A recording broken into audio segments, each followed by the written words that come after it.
welcome to Paris yet again. I am SHOWstudio's fashion critic MC Hill, and over the last few days you've seen, maybe me, you've seen our editor Hedy Malik, you've seen our features editor Joshua Graham cover the men's shows under the umbrella of the archetypal man. Well, now it's my turn to take a stab at that assignment, and I was just gonna go in and just start kind of analyzing and questioning and poking and prodding and maybe reading, but then you can't sleep and you wake up at 5 a.m. and you start texting notes that are in your mind and you vomit those notes out. So I've got my trusty notes app here to not miss a beat with certain things. Let's go. Let's start with KIDILL. KIDILL is a Japanese fashion label for both men's and women's wear, but primarily menswear. The designer's name is Hiroki Sayasu, and we had a long conversation about his own history and how that history's kind of changed and ebbed and flowed.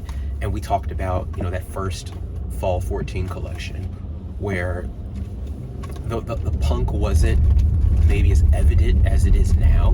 The punk kind of influences and then the punk obsessions. This was someone who, I think it was understated, yeah. He had this kind of blue, almost cobalt blue, kind of cotton perfecto jacket, but it was cut in an A-line, and so it was kind of a perfecto cape, but it still had sleeves. It just left the room, the room for something, right? The room for dissidence, the room for a punk spirit, the room for your own individual attitude to wear, right? As the years progressed, he started asserting more of his personal preferences into the collection. So you have one collection where he's working with Susie Sue, right? You have another collection where he's collaborating with Winston Smith, who's an American artist who has done some art direction with the band Green Day, punk band. He has a collection which used some of the imagery from American punk rock photographer Sheila Rock. And she's photographed everyone from Sinead O'Connor to Paul Weller. He's also worked with Peter Murphy from the Bauhaus. So you have all these kind of punk icons and you think, oh, this is a punk designer. This is in the vein of Jonio from Undercover. No. He's more so curating his own obsessions to where it's not rote punk on the runway. It may look like it, but it's not. He's done many things with Sex Pistols' Jamie Reed, who passed last year, and they were collaborating for this anniversary collection. And maybe the poignant underbelly of this show was not necessarily just Jamie Reed's death, but also Jamie Reed's manager's death. So in late December, Hiroki and Jamie Reed's manager were finalizing licensing for imagery for the new collection, for the Autumn-Winter 24 collection. And Jamie Reed's manager dies of a heart attack. And so how do you finish a collection when you don't have the license to use the imagery that you plan to use? Well, if you're Hiroki Sayasu, you go into your bathroom and you start stitching. You start making, you start mending. You use the old images that you have and you affix them to the new work. And so he did this between Christmas to New Year. And so this collection had a real poignancy. These were some of his favorite pieces, right? This kind of oversized parka, that he literally stitched together in his bathroom. This collection had a different emotion. It was just the power, the kind of 360-degree power of when he lived in London and he was making things in his flat, and he kind of channeled that spirit to get things going. Hiroki has this youthful fan following now. After the show ended, fans were just applauding. He comes out and he waves and the fans are applauding loudly. They're coming back out for kind of his curtain call like a band, right? And he found that incredibly touching too. So his thing with punk is always, how do I inculcate the punk spirit into a generation that may not know my influences and may not have grown up with my own influences, but have a certain resonance with what I'm doing? And that's always his riddle, and I think he solved it in a great way. So in this way, I think the archetypal male is the nihilism, right? It's you don't just go spontaneous. You have a spontaneous feeling, but then you take a beat, you think about, how do I want to articulate the spontaneous feeling, and then you make do and you mend. So that's kind of Hiroki Sayasu's archetypal man, the kind of nihilism with thought. Next up, we have Dries Van Noten. Dries is kind of familiar but unfamiliar. You see one Dries men's collection, maybe you've seen it all, maybe you're bored, maybe you're excited. Dries is all about the closet, the idea of a wearer. Dries collections are a business in movement, right? The collection's probably 75 to 80% sold to his stockists and retailers before we even see it on the runway. So Dries is a fashion company of his own, in his own name. Dries may not give you the kind of fashion excitement that maybe another member of the Belgian Six can give you, maybe Andy Meester, you know, in that prime 98 to 2001 territory could give you, or maybe Walter van Beirendonck anytime, more on him later. But, you know, Dries, secure, safe, elegant. And so one of the breadcrumbs with Dries's type of man, Dries's archetypal man would be, you know, hardcore elegance this season, was the shawl collar. It was used to dramatic effect with scarves throughout the runway. Another breadcrumb were the opera length gloves. You think opera length here, Dries's opera length is upper bicep, right? And that was kind of a callback from, because again, Dries, unfamiliar to familiar, but familiar, but unfamiliar, but familiar, right? That's a callback to his Autumn Winter 20 men's show, which was spectacular. This was Dries letting loose. You know, this was Dries challenging himself and giving you kind of a loose hooker vibe on the runway. It was great. It was great. And so that was one of the more sobering looks on the runway, where you had these ribbed wool opera sleeves up to the bicep with this strict kind of hourglass suit. And so he took that one look and he kind of replicated it for Autumn Winter 24. Alongside that suit and that kind of archetypal man, that archetypal shape, you had semi-luxe casual wear. You had colors including that Dries pink and also a golden ochre. And you know, so the overall archetype of Dries is that proper menswear. That's the reverse of the Autumn Winter 20 hooker, but it's also the regalness from the thin white duke collection of Autumn Winter 11 for Dries, the David Bowie collection, where you have these high collars upturned so you get the contrast of the lining, right, from the lapel, raised a bit for some kind of like David Bowie regalia. And you also had bits of inspiration from his Autumn Winter 23 and his Autumn Winter 19 women's shows, which were kind of like suiting and also the familiar, unfamiliar thing. So Dries's archetypal man, we could say, is hardcore elegance. That brings us to Yohji Yamamoto. Yohji is a designer that's responsible for so much in historic and modern menswear. And you know, I'm always on the fence when we see a Yohji show. Do you talk about it? Do you not? Because some things you just want to keep in your pocket if you love it. You just want to keep it to yourself sometimes, right? As Joshua Graham, our features editor, and I sit down, we wait for the show to begin, we get this stripped back version of Radiohead's song Creep, and that begins to play. And from there we get kind of other songs. We get Lover by Taylor Swift. Again, Taylor Swift not singing, but this female voice and substitute, right? And it's these stripped down, deeply sensual versions of these songs. And at one point I lean over to Josh and say, "This is not a great Pour Homme show." Near the end, and Little Drummer Boy started playing, that's when it triggered, like, this may not be a great Yohji show, but what we're getting here is important. You know, what we're getting here is kind of artisanal Yohji. And I think when you're responsible for so much of what modern menswear does, and also menswear attitudes are, you may as well do artisanal Yohji if you're Yohji Yamamoto, right? So I got to thinking, because this is what happens when you can't sleep at 5 a.m. You think, you overthink, you underthink. I got to thinking about a 2002 ID editorial where this model was changing attire, wearing Yohji, and wearing what was to become Y3 trainers. And that's kind of the crux of the Yohji Yamamoto man, Yohji Yamamoto Pour Homme. It's someone that's unafraid to be themselves. It's unafraid. Yohji Yamamoto Pour Homme is kind of a non-toxic masculinity that's just afraid of those that's unafraid of those stereotypical male rites of passage, right? You looked around the venue, and this all happened because of Little Drummer Boy.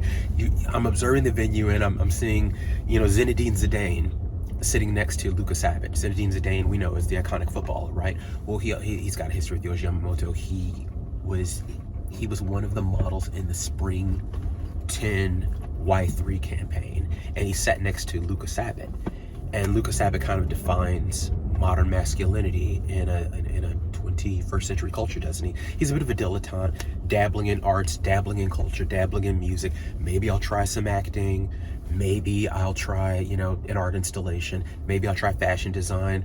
For people that don't remember Rick Owens' Exploder collection, you know, I'll try a bit of everything. But that feels quite modern, doesn't it? You feel like that you can do anything at this point. And so you have this kind of like hardcore masculinity with Zinedine Zidane, right? Sports, footballers, And then you have that kind of relaxed, casual, arrogant, modern masculinity from Luca Sabat. Boom, both elements of Yohji, right? In terms of the casting, you had Yohji's friends and family. You know, you had Max Fieschi, who's one of my favorite models. He's been modeling Yohji for maybe 6 years at this point, and we've seen Max grow from a boy to a man. So it's quite nice seeing Max on the runway for this, what I call the artisanal Yohji collection, right?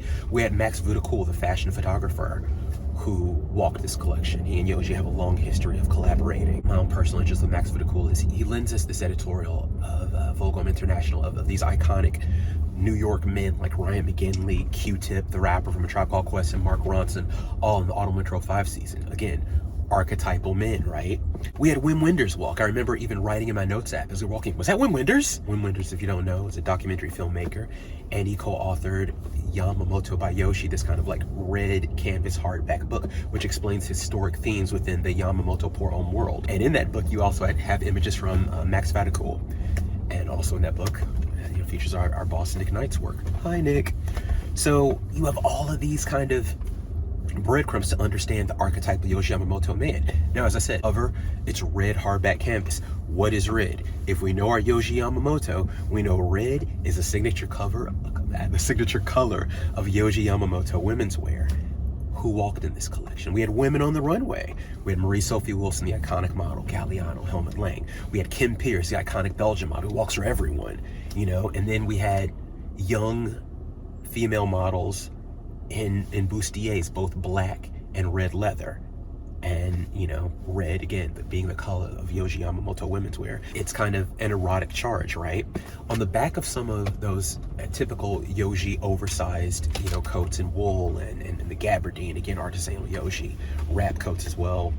You know, you had these erotic paintings of women over the last couple years. I think since this Autumn Winter 15 show, we've had these quite comical sentiments, statements, quotes from Yohji where the English is a bit broken, but it's so cozy that you just love it, right? And so this time we got some of those erotic paintings of women, and that's a callback to the Wartime Women's Show from Autumn Winter 91, the collaborative show with Rei Kawakubo, his ex-girlfriend. And then 11 years later, for Spring Summer 02, he had these kind of like iconic Japanese paintings in frame on shirts and jackets. So this is kind of a Yohji thing. On another one, you had this abstracted Yohji model, you know, just in painting animation, where she's being accosted by polka dots. Polka dots, provenance of Yohji women's wear, right? We've seen him use polka dots in the Trolls collection from 2013, where you had kind of like these manga dots almost. And also polka dots from the Autumn Winter 07 collection. And, you know, also the wedding collection, if memory serves, that great 99 collection, where which represents one of the times where we had men and women on the runway together, walking, boom, boom, boom. I think about Max Vudakul being a Yohji, a prime Yohji collaborator, this idea of maleness seeping through the collection, that, you know, non-toxic masculinity that's unafraid to be yourself. And then you think about Max Vudakul wearing the Naomi coat, obsessions, women, the color red. What are Yohji Yamamoto's historic vices, right? The drink, the smoke, the women. And so this really was just a hardcore artisanal Yohji collection, you know, in terms of the clothes conversation. 18th century shirting, which we saw in green, black, and orange python at Loewe, we saw at Yohji, I think it was look 1 or maybe look 2. And you have that gusset infused bulk as well. And I also think about this show connecting with Kim Jones' Dior Homme show. And, you know, Kim had to pay into Rudolf Nureyev. And you think about an idea of dancing. As I said, Yohji's done everything in menswear. He's narrated modern menswear. Well, you think of the Yamamoto pour-homme Autumn Winter 04 collection, right? Where men were dancing in full suits and bowler hats. So, you know, and then close conversation on this runway, canvas jackets and herringbone wool, Harrington coats with zips on the cuff, leather collars as well for a nice contrast between gabardine or wool, herringbone, and leather for a degree of like cool. And it's just, it's again, the archetype of artisanal Yohji, artisanal, non-toxic men afraid to be a certain stereotype because that's their sexy, that's what gets them off. So that's the Yohji archetype, right? Next up is Mihara Yasuhiro. So Mihara Yasuhiro's been designing menswear since about 2004, if memory serves, right? Mihara started with his collaboration with Puma, and then he kind of moved into his own kind of fashion thing. Mihara's not something that we cover much on SHOWstudio. Like, some of the trademark Mihara bits are an idea of aging clothes, and also fraying clothes, fraying socks, you know, fraying knits, like an idea of the moth-eaten or the rodent-eaten knit holes. And this is a reflection of the mind, or the reflection of like something bigger, whether he's talking about worldly matters or he's maybe dedicating a collection to his longtime collaborator stylist, Brian McMahon. Brian McMahon was a genius stylist for another man, and you know, he passed about 10 years ago. But yeah, all that to say that Yamamoto's clothes are the psychology. And usually, I'd say before the last 3 seasons, he's kind of covered certain archetypes. Again, archetypal men. Oscar Wilde in 2011. Karl-Heinz Weinberger in 2018. Oddly, the same season that Mrs. Prada covered Karl-Heinz Weinberger from Miu Miu, right? Henry David Thoreau, the Walden collection, maybe his best collection ever. So within these collections, he has a certain narrow silhouette. There's always an idea of drape within the lining or within the walking. It's slim but not restrictive. Well, the last 3 seasons, he's been toying around with bulk, increasing a bulky silhouette. And we kind of had to sit down and talk through, what the hell are you looking at? Why have your clothes become so bulky? And he just wanted to try something new. He wanted to try something different and see if his clothes could connect to his audience. They've not lost the interest. The sell-through's pretty strong. I was in the showroom. People were living, people were loving. So I asked about, like, are you doing a full sizer for this bulk? And he said, yes, I am. And you can still see it's him, the idea of the patina denim. And so it is those familiar kind of fabrications, but just for a massive silhouette. And, you know, he had this kind of like PVC coating. He had disco fringe. I asked, what is this about? He said, well, this is a disco pass. You know, growing up, I'd see my parents go out to dance, and I wanted to be a part of that world. So for him, this was a way to reconnect with his youth. So his archetypal man is the man who's never lost that sense of childish naivete, right? And that's okay. I think that's fine. And that is the Mihara Yasuhiro way for Autumn Winter 24. Next up is Lazoschmidl. Lazoschmidl is comprised of Joseph Lazo and Andreas Schmidl. They've been designing for about 11 years now. This reviewer came to know them in 2017 and has kind of been a fan ever since. So this time, in lieu of a runway, we were treated to a fashion film within the context of an art installation, right? They were kind of inspired by their longtime heroes, Gilbert and George, and also the California artist, Paul McCarthy. You think of Gilbert and George and their kind of imperviousness of the mind, right?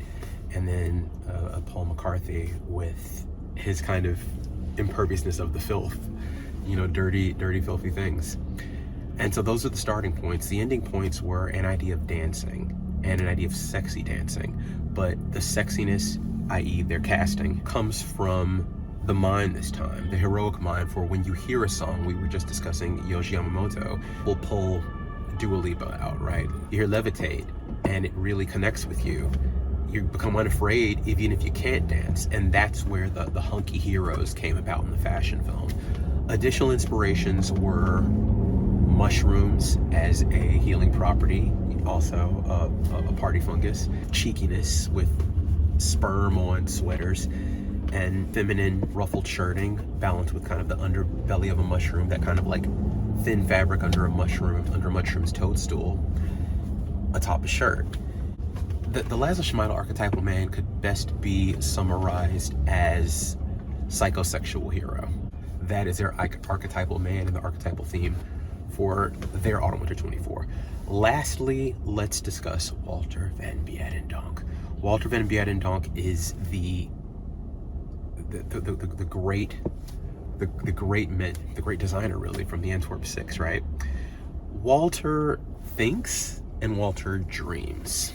So Walter thinks, maybe you could say, balancing a scale of 100, 50% is the Walter Van Beirendonck thinking, 50% is the Walter Van Beirendonck dreaming. And so, I don't know, maybe in that way you get an elemental underpinning of Jean-Baptiste Mondino, and then his friend and collaborator, Paul Bowdens. If you're familiar with Walter Van Beirendonck's illustrations and his kind of messaging throughout the last 35 years, you know his graphicism puts him in a rarefied air of maybe Arena Homme Plus icons, that iconic British biannual menswear, again, archetypal menswear, Fabian Baron's era, and then Neville Brody's era. So maybe those are ways to consider Walter Van Beirendonck's work. In his own mind, he wanted to reject everything that came before in terms of the creative practice of inspiration and execution. And so he was thinking about the surrealist art method of exquisite corpse, where you take one aspect of something and then you build off of it in a completely different way. So it's like, if I start with an image and pass that image to a colleague, then they would have to finish the image. But there is no idea with what's to come or what the outcome will be. Well, this was the surrealist challenge that Mr. Van Beirendonck approached Banana, Wink, Boom, the name of the collection, from. Banana, short for the surrealist fruit. Wink, short for that eternally cheeky Van Beirendonck method. And then Boom, which serves as an onomatopoeia for the way that the world is going, both in fashion and out of fashion, right? He took this method to kind of create these worlds, right? These individual worlds where each model upon exit was its own creature on its own planet. They would have a script, they would have the song. Each song was the totality of a playlist, which represented Walter Van Beirendonck's favorite songs throughout his life. So you had bits of Donna Summer's I Feel Love, you had David Bowie's Life on Mars, you had a song from Björk, you had a song from Romy, you had like maybe 12 or 12 to 16 other songs. It's a great playlist. It's a really good playlist. Also New Order, yeah. And so all of these models each had their own individual world. This is the exquisite corpse method, right, where one thing doesn't necessarily relate to the next. And so Mr. Van Beirendonck, you know, his archetypal man is probably plastic elastic, where you're never stuck in one method of making or creating. You're always moving forward, you're always thinking. I'm reminded of something that Pharrell Williams told Tyler, the Creator, a few years ago, where it's okay to get older, you never get old. And when you think of someone who's been designing and teaching for over 35 years, you can kind of become inspired when you speak and you see their work, when you speak to the man himself and you see the man's work. I mean, this is someone who doesn't discount the potential of us having sex with aliens in a few years. Some of the sweaters were knit to have these illustrations of us having sex with aliens, and then him being this funny kind of sex voyeur going along for the ride, having a laugh. There was a freedom within Mr. Van Beirendonck at the studio this season. Not that he's ever grumpy or bitchy, but there was a lightness. He really took this exquisite corpse surrealist method on as kind of a high colonic for the mind and a high colonic for the character, right? And so, you know, you had all these disparate and interesting textures as well. You're gonna have your Tyvek. You had this really stiff as F-U-C-K nylon. You had a fantastic lame. You had some of the similar like attachment clothes upon attachments like you had in the Spring 24 collection. But again, nothing was in relation. You know, you also had the idea of an exoskeleton where the pecs underneath the clothes are on top of the garment. And this was formal wear.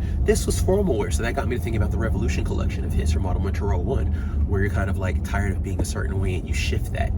From a perception, it's similar, but the clothes are not. Stephen Jones was someone who Walter collaborates with in the past, and he did in the present. So all of the hats and something like them were done by Stephen Jones. We kind of had a showgirl hat, i.e. from a Pleasure Paradise Productions, a bit of a showgirl's feather. So yeah, I would say that Walter's archetypal man is plastic elastic. Don't lose sight of the need to move forward, the need to always be flexible, the need to always think about, how can I change? How can I grow? Expansive. So yeah, I think as Menswear comes to a close and we wrap up and we look at archetypal mans, I am someone who always tries to think of big picture ideas and a big picture summary. So I hope you've enjoyed my own exquisite corpse method of kind of, you know, getting in between the weeds and analyzing each individual designer and coming up with a summary for their own specific archetype for Autumn Winter 24.